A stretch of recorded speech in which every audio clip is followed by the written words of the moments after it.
Welcome to the Elder Scrolls Online lore. In this format I will read every lore book from Shalidor's library.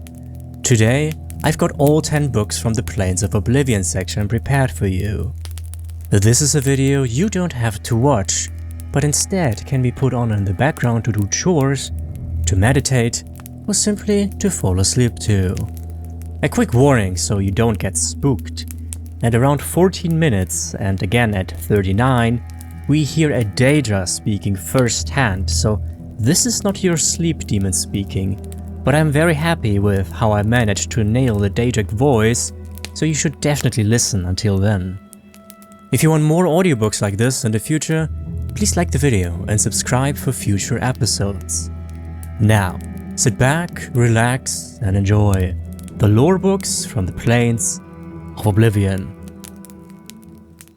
Darkest Darkness. In Morrowind, both worshippers and sorcerers summon lesser Daedra and bound Daedra as servants and instruments. Most Daedric servants can be summoned by sorcerers for very brief periods within the most fragile and tenuous framework of command and binding. This fortunately limits their capacity for mischief, although in a few minutes, most of these servants can do terrible harm to their summoners, as well as their enemies. Worshippers may bind other Daedric servants to this plane through rituals and pacts. Such arrangements result in the Daedric servant remaining on this plane indefinitely, or at least until their bodily manifestations on this plane are destroyed, precipitating the return of their supernatural essences to Oblivion. Whenever Daedra are encountered at Daedric ruins or in tombs, they are almost invariably long-term visitors to our plane. Likewise, lesser entities bound by their Daedra lores into weapons and armor may be summoned for brief periods, or they may persist indefinitely, so long as they are not destroyed and banished. The class of bound weapons and bound armor summoned by temple followers and conjurers are examples of short-term bindings. Daedric artifacts like Mehrunes Razor and the Mask of Clavicus Vile are examples of long-term bindings.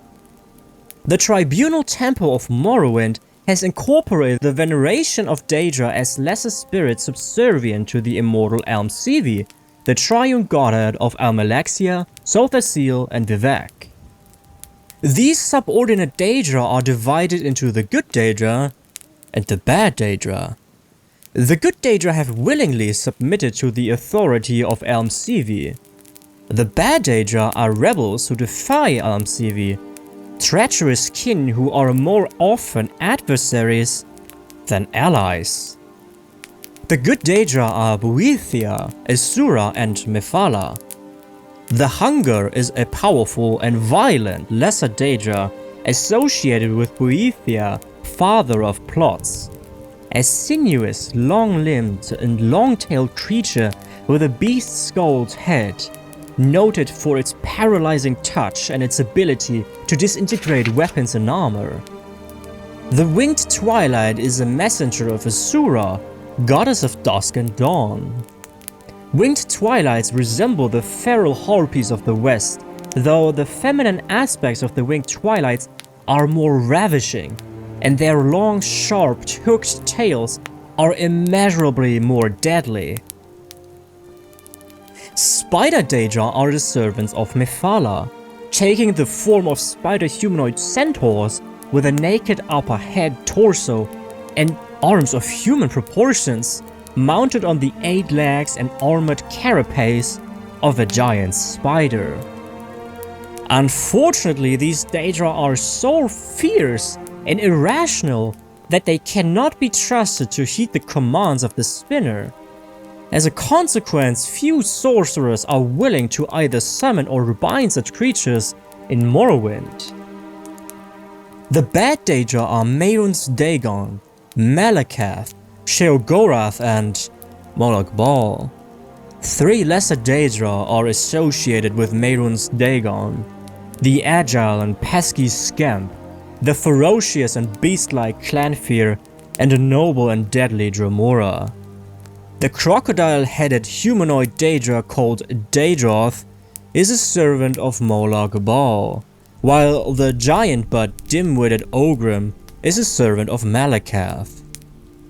Sheogorath's lesser Daedra, the Golden Saint, a half-clothed human female in appearance, is highly resistant to magic and a dangerous spellcaster. Another type of lesser Daedra often encountered in Morrowind is the Atronach, or Elemental Daedra. Atronachs have no binding kinship or alignment with the Daedra Lords, serving one realm or another at whim, shifting sides according to seduction, compulsion, or opportunity. On Oblivion by Morian Zenas. It is improper, however customary, to refer to the denizens of the dimension of Oblivion as demons. This practice probably dates back to the Elysian doctrines of the First Era prophet Maruk, which, rather amusingly, forbade traffic with daemons, and then neglected to explain what daemons were. It is most probable that daemon is a misspelling or etymological rendition of Daedra, the old elven word for those strange, powerful creatures of uncertain motivation who hail from the dimensions of Oblivion.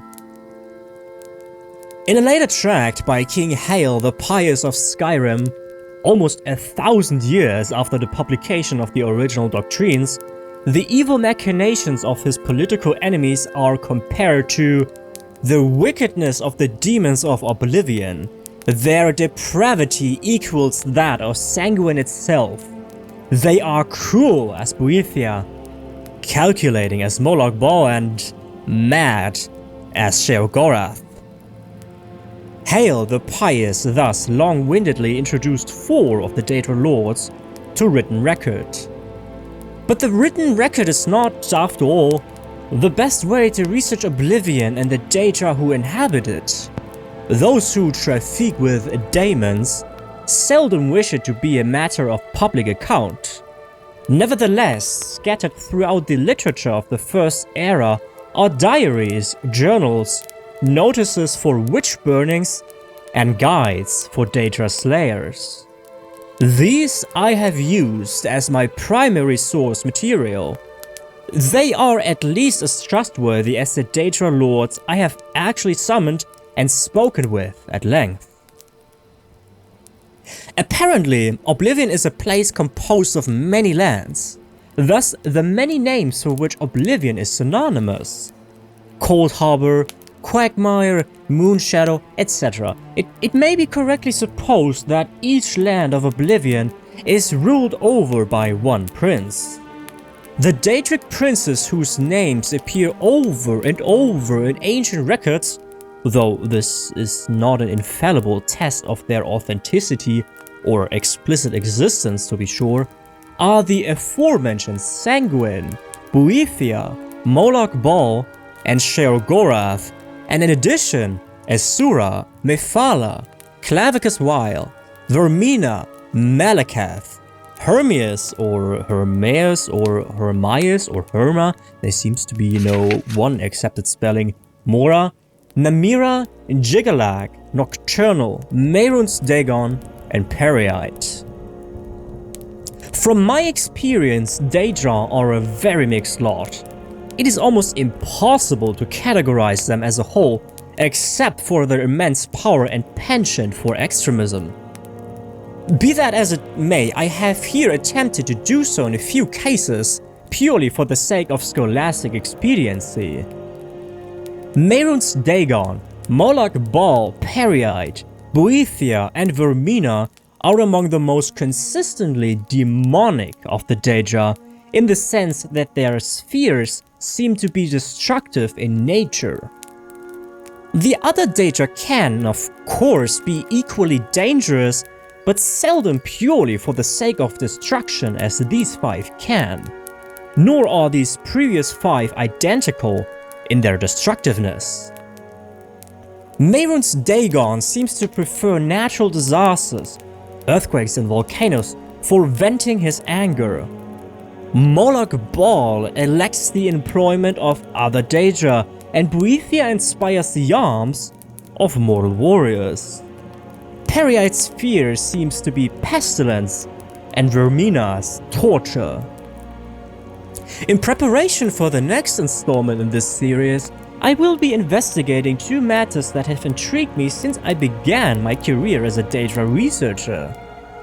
The first is on one particular Daedra, perhaps yet another Daedric prince, referred to in multiple articles of Incunabula as Hircine. Hircine has been called the huntsman of the princes and the father of man-beasts, but I have yet to find anyone who can summon him. The other and perhaps more doubtful goal I have is to find a practical means for mortal men to pass through to Oblivion. It has always been my philosophy that we need only fear that which we do not understand, and with that thought in mind, I ever pursue my objective. On the Nature of Coldharbour by Frestus of Elenhir. This is lecture 8 on the Nature of Coldharbour. It looks to me there are more of you here than there should be, so please check your ledger. If it says transliminal bridges, you are in the wrong room. Okay. Coldharbour is the Oblivion realm ruled by Moloch Ball, the Daedric prince of brutality, slavery, vampirism, and other assorted abominations. It is not, therefore, a pleasant place. Descriptions of the plane vary widely, as usual in any study of Oblivion, but all accounts agree that Coldharbour is a dismal, cold, and largely lifeless realm pervaded by a miasma of fear where lost souls are tormented for eternity. This emphasizes the point made in my previous lectures that a plane of Oblivion, being made of the very stuff of chaos, takes on form and character that reflects the nature of its ruler. Coldharbour, therefore, has been molded to embody the purposes of mighty Moloch Ball. And what are those purposes? As it happens, I can speak to the subject with some authority, for I recently acquired the library and papers of the late Cardinal Belfort of the Order of Stendarr. The Cardinal devoted his life to ridding Tamriel of Daedric cultists of all persuasions. He was particularly rigorous in his persecution of the worshippers of Moloch Ball, and in his time acquired a number of their repulsive tracts and treatises. Study of these sources reveals that Moloch Ball desires, above all things, the enslavement of mortal souls. Various loathsome means are employed to this end, the ultimate goal being the diversion of a soul from its journey to the afterlife to imprisonment and slavery on the plane of Coldharbour. Upon arrival in Moloch Ball's realm, the soul attracts to itself some of the loose creatia of Oblivion, forming a corporeal body with the semblance of the shape it wore in life. These sad slaves, called the Soul-Driven, then toil in torment for the glory and amusement of their master, Moloch the Slave Lord. I share these secrets of the cold, heretofore unrevealed, so that you may... What is that confounded commotion out in the hall?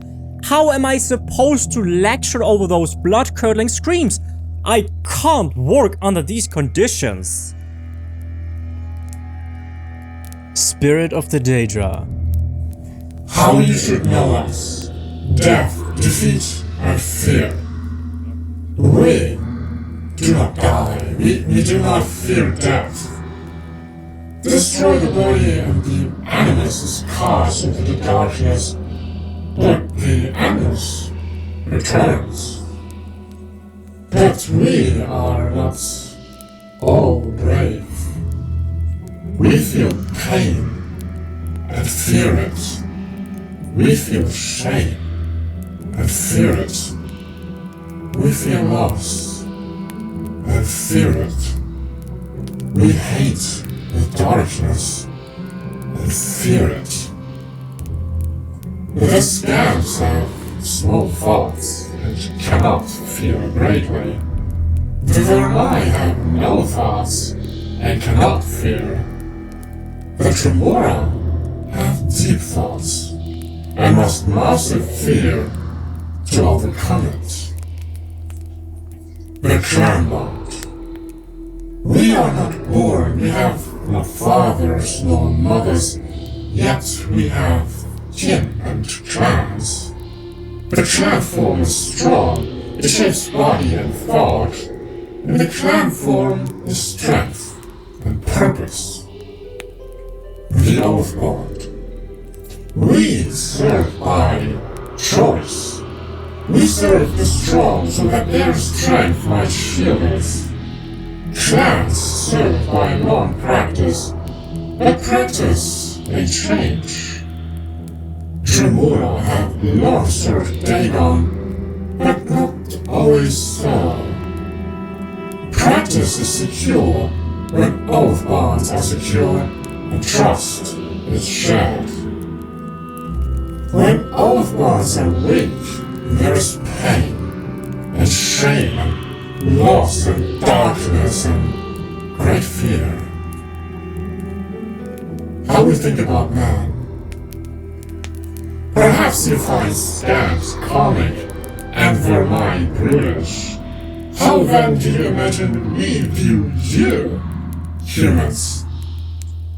You are the prey, and we are the huntsmen. The scabs are the hounds, and the Vermai the beaters. Your flesh is sweet, and the chase is diverting.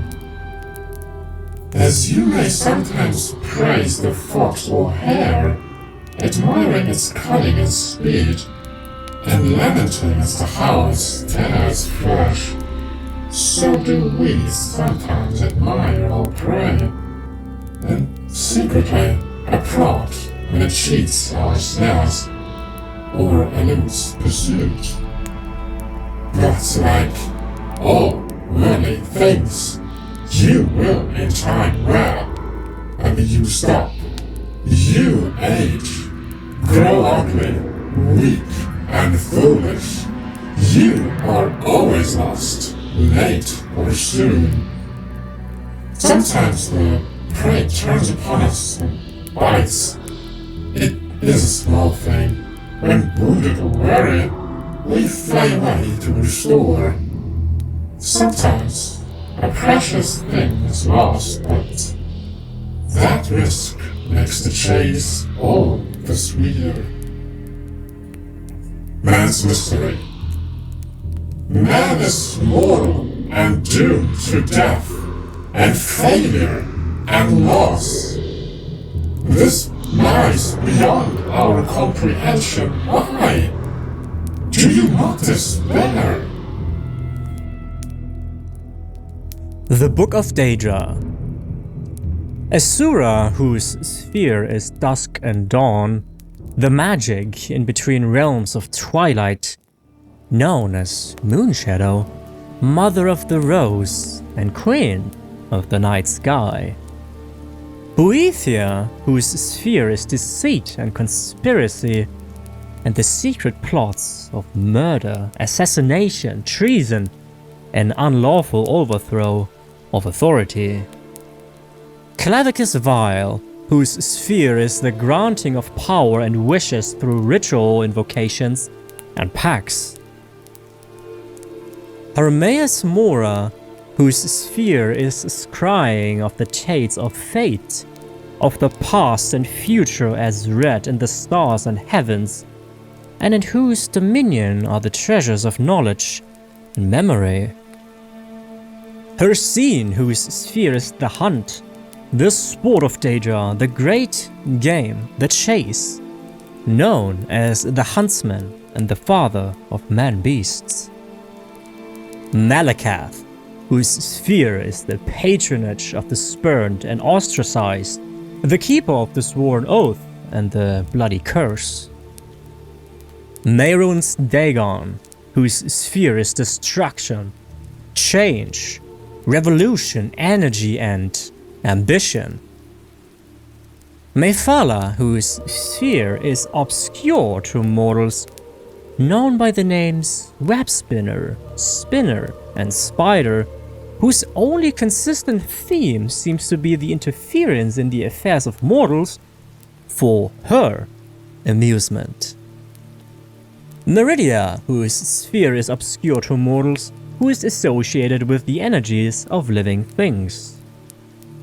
Moloch Baal, whose sphere is the domination and enslavement of mortals, whose desire is to harvest the souls of mortals and to bring mortal souls within his sway by spreading seeds of strife and discord in the mortal realms. Namira, whose sphere is the ancient darkness, known as the Spirit Daedra, ruler of sundry dark and shadowy spirits, associated with spiders, insects, slugs, and other repulsive creatures which inspire mortals with an instinctive revulsion. Nocturnal, whose sphere is the night and darkness, who is known as the Night Mistress. Periite, whose sphere is the ordering of the lowest orders of Oblivion, known as the Taskmaster.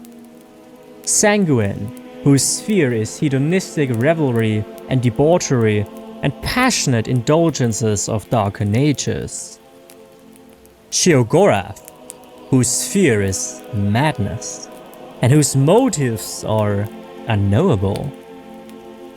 Vermina, whose sphere is the realm of dreams and nightmares, and from whose realm issue forth evil omens. Especially marked for special interest under the heading Malakath is a reference to Scourge, blessed by Malakath and dedicated to the use of mortals. In short, the reference suggests that any Daedra attempting to invoke the weapon's powers will be expelled into the void streams of Oblivion. Quote, "Of the legendary artifacts of the Daedra, many are well known, like Asura's Star and Sheogorath's Webberjack. Others are less well known, like Scourge, Makan's Hammer, Bane of Daedra." Next quote. "Yet though Malakath blessed Scourge to be potent against his Daedra kin, he thought not that it should fall into Daedric hands, than to serve as a tool for private war among Cave and Forsaken.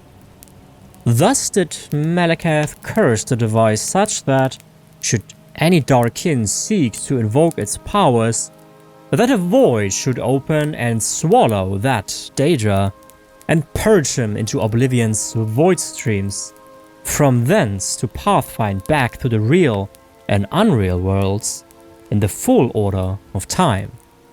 End quote. The Doors of Oblivion, Part 1 by Seif Ich Hija. Quote, "When thou enterest into Oblivion, Oblivion entereth into thee." End quote. Nature Lore.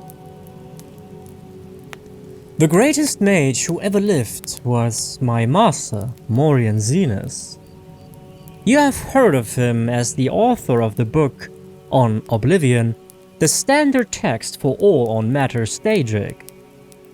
Despite many entreaties over the years, he refused to update his classic book with his new discoveries and theories because he found that the more one delves into these realms, the less certain one is. He did not want conjecture, he wanted facts. For decades before and after the publication of On Oblivion, Zenus compiled a vast personal library on the subject of Oblivion, the home of the Daedra. He divided his time between this research and personal magical growth, acting on the assumption that should he succeed in finding a way into the dangerous world beyond and behind our own, he would need much power to wander its dark paths. 12 years before Zenos began the journey he had prepared his life to make, he hired me as his assistant. I possessed the 3 attributes he required for the position. I was young and eager to help without question. I could read any book once and memorize its contents, and despite my youth, I was already a master of conjuration. Zenos too was a master of conjuration, indeed a master at all the known and unknown schools of magic, but he did not want to rely on his ability alone in the most perilous of his research. In an underground vault, he summoned Daedra to interview them on their native land. For that, he needed another conjurer to make certain they came, were bound, and were sent away again without incident. I will never forget that vault, not for its look, which was plain and unadorned, but for what you couldn't see. There were scents that lingered long after the summoned creatures had left. Flowers and sulfur, sex and decay, power and madness. They haunt me still to this very day. Conjuration, for the layman unacquainted with its workings, connects the caster's mind with that of the summoned. It is a tenuous link meant only to lure, hold, and dismiss, but in the hands of a master, it can be much stronger. The Psijics and Dwemer can, in the Dwemer's case perhaps I should say, could, connect with the minds of others and converse miles apart, a skill that is sometimes called telepathy. Over the course of my employment, Zenos and I developed such a link between one another. It was accidental, a result of 2 powerful conjurers working closely together, but we decided that it would be invaluable should he succeed in traveling to Oblivion. Since the denizens of that land could be touched even by the skills of an amateur conjurer, it was possible we could continue to communicate while he was there, so I could record his discoveries. The doors to Oblivion, as Morian Zenos would say, are not easily found. We exhausted many possibilities before we found one where we held the key. The Psijics of Archaeum have a place they call the Dreaming Cave, where it is said one can enter into the Daedric realms and return. Iakesis, Sothasiel, Nematik, and many others have been recorded as using this means, but despite many entreaties to the Order, we were denied its use. Celeris, the leader of the Order, told us it had been sealed off for the safety of all. The reader may have heard of other doors, and he may be assured we attempted to find them all. Some are pure legend, or at any rate not traceable based on the information left behind. There are references in lore to Meruk's Abyss, the Corrington Mirror, the Mentallen Crux, the Crossroads, the Mouth, a riddle of an alchemical formula called Jacinth, and Rising Sun, and many other places and objects that are said to be doors, but we could not find these. Some exist, but cannot be entered safely. The whirlpool in the Ebesian, called the Maelstrom of Baal, can make ships disappear, and it may be a portal into Oblivion, but the trauma of riding its waters would surely slay any who tried.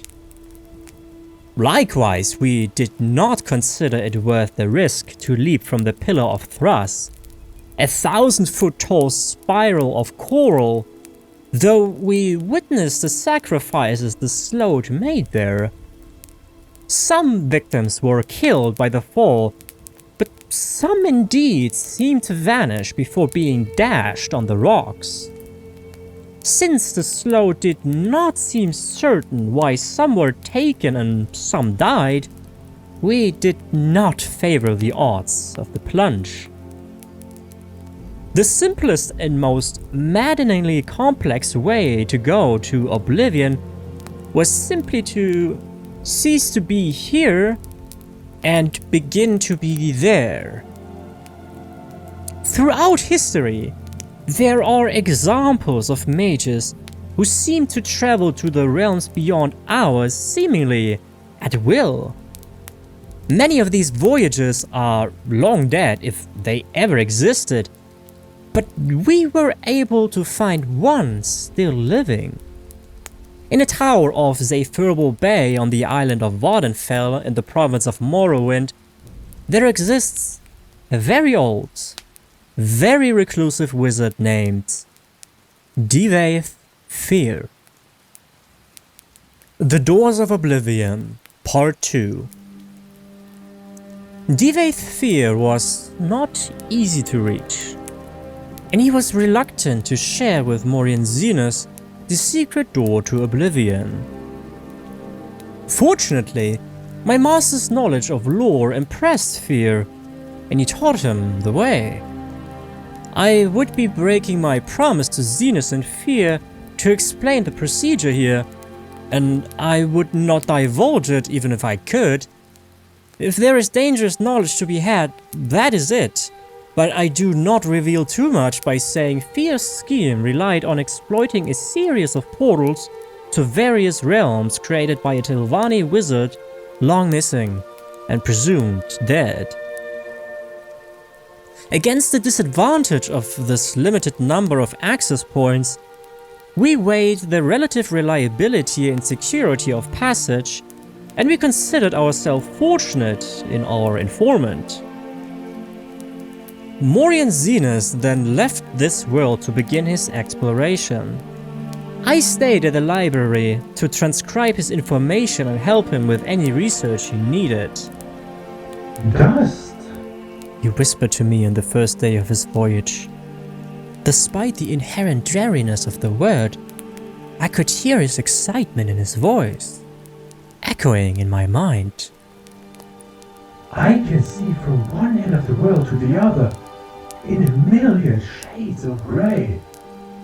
There is no sky, or ground, or air, only particles floating, falling, whirling about me. I must levitate and breathe by magical means. Zenus explored the nebulous land for some time, encountering vaporous creatures and palaces of smoke. Though he never met the Daedric prince, we concluded that he was in Ashpit, said to be the home of Malakath, where anguish, betrayal, and broken promises filled the bitter air like ash. The sky is on fire, I heard him say as he moved on to the next realm. the ground is sludge, but traversable. I see blackened ruins all around me, like a war was fought here in the distant past. The air is freezing. I cast plumes of warmth all around me, but it still feels like daggers of ice stabbing me in all directions. This was Coldharbour, where Moloch Ball was the realm's Daedric prince. It appeared to Zenus as if it were a future Nirn governed under the Lord of Brutality, desolate and barren, filled with suffering. I could hear Morian Zenus weep at the images he saw, and shiver at the sight of the Imperial Palace spattered with blood and excrement. Too much beauty! Zenus gasped when he went to the next realm. I am half blind. I see flowers and waterfalls, majestic trees, a city of silver, but it is all a blur. The colors run like water. It's raining now, and the wind smells like perfume. This surely is Moon Shadow, where Asura dwells. Zenith was right. And astonishingly, he even had audience with the Queen of Dusk and Dawn in her Rose Palace. She listened to his tale with a smile and foretold to him the coming of the Nerevarine. My master found Moon Shadow so lovely, he wished to stay there, half blind, forever. But he knew he must move on and complete his journey of discovery. I'm in a storm! He told me as he entered the next realm. He described the landscape of dark, twisted trees, howling spirits, and billowing mist, and I thought he might have entered the Deadlands of Mehrunes Dagon. But then he said quickly, No, I'm no longer in the forest. There was a flash of lightning and now I'm on a ship. The mast is tattered. The crew is slaughtered. Something's coming through the waves. Oh gods, wait! Now I'm in a damn dungeon. In a cell. He was not in the Deadlands, but Quagmire, the nightmare realm of the Ramina. Every few minutes there was a flash of lightning, and reality shifted, always to something more horrible and horrifying. A dark castle one moment, a den of ravening beasts the next. A moonlit swamp, a coffin where he was buried, alive. Fear got the better of my master, and he quickly passed to the next realm. I heard him laugh. I feel like I'm home now. Morian Zenith described to me an endless library, shelves stretching on in every direction, stacks on top of stacks. Pages floated on a mystical wind that he could not feel. Every book had a black cover with no title. He could see no one, but felt the presence of ghosts moving through the stacks, rifling through books, ever searching. It was Apocrypha, the home of Hermaeus Mora, where all forbidden knowledge can be found. I felt a shudder in my mind, but I could not tell if it was my master's or mine. Morian Zenith never traveled to another realm that I know of. Throughout his visits to the first four realms, my master spoke to me constantly. Upon entering Apocrypha, he became quieter. As he was lured into the world of research and study, the passions that had controlled his heart while on Nirn. I would frantically try to call to him, but he closed his mind to me. Then he would whisper, This cannot be. No one will ever guess the truth. I must learn more. I see the world and lost illusions shimmer. It is crumbling all around us.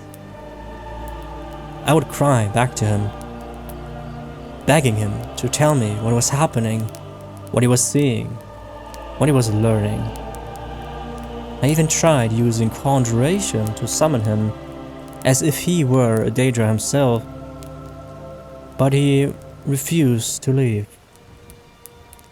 Morian Zenith was lost. I last received a whisper from him 6 months ago. Before then, it had been 5 years and 3 before that. His thoughts are no longer intelligible in any language. Perhaps he is still in Apocrypha, lost but happy. In a trap, he refuses to escape. I would save him if I could. I would silence his whispers if I could. The Slave Pits of Coldharbour, Kin Briefing number 3 of 97. So, you survived your first 2 shifts in the pits without this corporation or being sentenced to the slave rings, and now you think you know it all. Not so, Kidworm. We give you easy tasks for the first couple of shifts. Jobs any idiot can do, so you won't embarrass us with your all too likely failure. But now, it's shift 3, Kidworms. Now, we talk quota. These soul children weren't brought to the pits for your amusement, you know. As an Overkin, I can tell you they weren't brought for my amusement either. They are here solely for the amusement of the Dreadlord. And he takes a lot of amusing. So pay attention. You're going to be assigned a corps of soul children. You are going to be told what they need to do, and then you are going to make sure they do it. And you are going to be brutal about it. That's the good part, but also the tricky part, because we only get so many soul children and we have to make them last. They must suffer, of course, or you won't make your torment quota, but you can't use them up too soon or you will miss your toil quota. And if you miss either quota, well, you have seen the slave rings. So that's what it's all about, Kidworms. Toil and torment, and maintaining the balance between the two. Some of you will fail, and suffer slow and agonizing discorporation, but others will find their inner abominance and triumph, exceeding quota, and earn time in the bliss cells. It's up to you, Kidworm. Cut it or slave. Varieties of Daedra, Part 1 by Aranea Drethan, Healer and Dissident Priest. There is little chance of our ever understanding the various orders of Daedra and their relationships to the Daedra Lords and their dominions.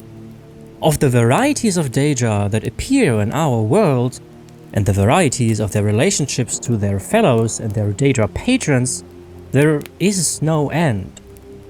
In one place in time they are seen to be this, and in another place in time they are seen to be the opposite, and in another place in time they are seen to be both this and that, in completely contradictory terms.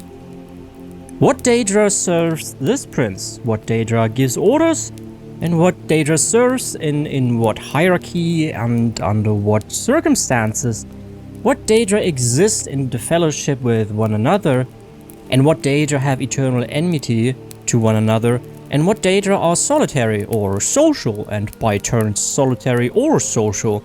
There are no limits to the varieties of behaviors that may be observed, and in one place they may be this, and in another place they may be that, and all rules describing them are always found to be contradictory and an exception to others. Further, from whom may we seek answers to our questions about these orders? From mortals who know little but what they may observe in another world? From the gods who speak in riddles of enigmas wrapped in mysteries, and who keep things from us, the better to preserve their dominion over us? From the Daedra themselves, who are never the models of straightforwardness and truth-telling, but rather are famous for misstatements and obfuscations? And even were the Daedra to speak the truth, how can we know if they know themselves, or that there is any truth about them that is to be known? Or are all arrangements among the Daedra protean and ever subject to change? In short, what is to be known is little, and what is to be trusted is nothing. These things being said, I shall venture to relate what I have observed and heard of the relationships of the servants of Lord Dagon in my brief service to the Telvanni wizard Divaethfir, when I sought him out and offered to bring peace to the victims of Corpus in his sanitarium. Divaethfir told me that he, by choice, trafficked only with 2 Daedra powers, Merun's Dagon and Asura. Asura, he said, knew and understood all things, and declined to speak of these things, or only spoke in riddles. Mehrunes Dagon, on the other hand, out of pride, fixity of purpose, and a predictable lack of subtlety in thought, knew nothing and understood nothing, and was inclined to speak freely and without falsehood. Divaith said that Dagon's chief servants, the Dremora, were like him in pride, fixed purpose, and lack of subtlety, with the addition of the peculiar traits of honor and loyalty, both within their class and within their relationship to Lord Dagon. And Divaith said that the Dremora were ordered into clans and castes, and these clans and castes were well defined. Individual Dremora might rise or fall in ranks, or move back and forth among clans, but only when regulated by complex oaths, and only at the will and pleasure of their Lord Dagon. The Dremora refer to themselves as the kin, the people, contrasting themselves to other Daedra, whom they consider unthinking animals. The term Kinas refers to a member of the Dremora race, he of the kin.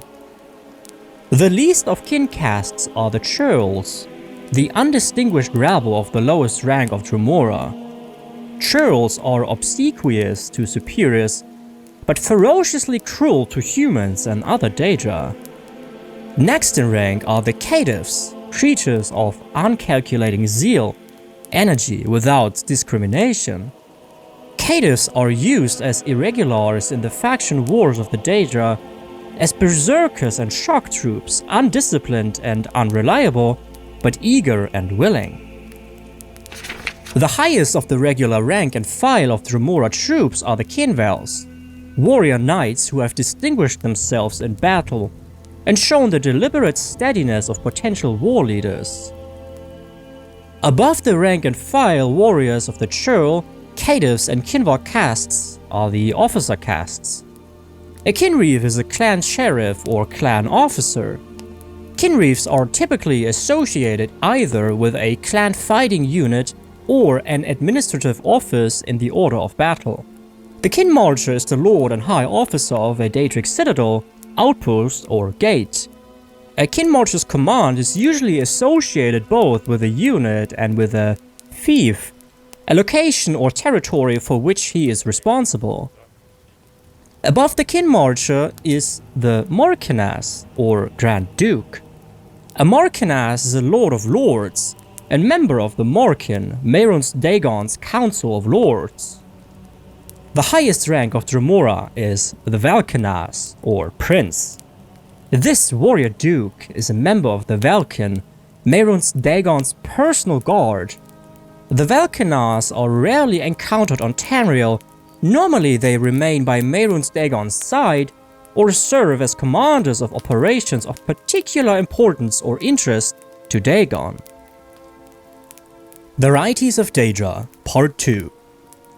Of the other varieties of other Daedra I encountered while I served in Divaith's Corpusarium, Ogrims and Golden Saints, Daedroths and Winged Twilights, Scams and Clanfear, there is much that might be said, but little that is helpful or reliable. I did note, however, that when Divaith sought a Daedra of a character like unto the Dremora, but of greater power and greater inclination for independence in initiative, or solely as a master, he summoned Zivilai, who are like the Dremora in personality and temperament, except that they hate subordination and are liable to disloyalty and betrayal when they feel they have not been treated with the proper deference and respect. The feral beast-like Daedra like the Clanfear and the Daedroth appear in the service of many different Daedric powers and may represent common creatures existing like wild animals in the wilderness of Oblivion. Other savage, semi-intelligent creatures like Scams and Spider Daedra may also be found in the realms of various Daedra lords. The case of the elemental Atronachs, on the other hand, is less certain.